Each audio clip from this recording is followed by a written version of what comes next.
কালী পুজোর পরিক্রমা করতে করতে আমরা এই মুহূর্তে এসে উপস্থিত হয়েছি কেদারনাথ মন্দিরে। তবে কেদারনাথ মন্দির বলতে সেই কেদারনাথ নয়, আমরা রয়েছি বারাসাতে নবপল্লী অ্যাসোসিয়েশন আয়োজিত নবপল্লী সার্বজনীনের শ্যামা পুজো। তাদের এবারের 43তম বর্ষের পুজো এবং 43তম বর্ষে তাদের মণ্ডপ তৈরি করা হয়েছে কেদারনাথের মন্দিরের আদলে। আমার সঙ্গে রয়েছেন নবপল্লী অ্যাসোসিয়েশনের সদস্য এবং কর্মীবৃন্দ। আমরা তাদের সঙ্গে কথা বলে নেব এবারের পুজোয় তাদের থিম কী এবং কী ভাবনা। না, আমরা বরাবরই এই ধরনের করে থাকি। বারাসাতে যে কটা বৃহৎ পুজো আছে তার মধ্যে আমাদের নবপল্লী সার্বজনীন একটি, সেইটা গত 2 বছর করোনার কারণে মানুষ রাস্তায় বেরোয়নি বলে আমাদের পুজো ছোট করে দিয়েছিলাম। এই বছর শুধু আমরা নয়, সারা বারাসাতে যত পুজো আছে তারা নিজেরা সমহিমায় ফিরেছে।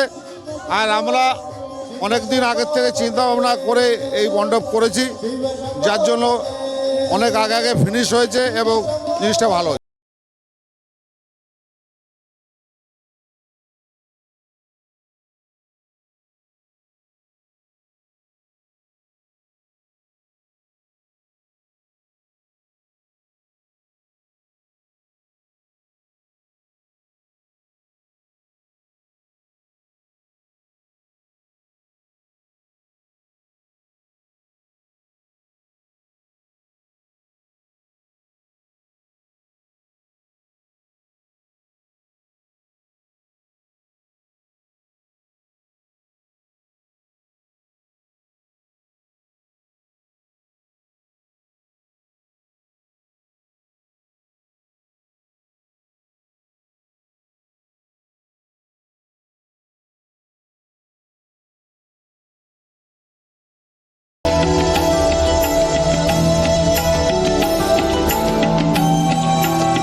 পক্ষ থেকে নবপল্লী অ্যাসোসিয়েশনের এই পুজো মণ্ডপকে অন্যতম সেরা পুজোর সম্মানে সম্মানিত করা হচ্ছে। 2022 সালে শ্যামা পুজোর অন্যতম সেরা সম্মান ট্রাইব টিভির পক্ষ থেকে দেওয়া হচ্ছে নবপল্লী অ্যাসোসিয়েশনকে।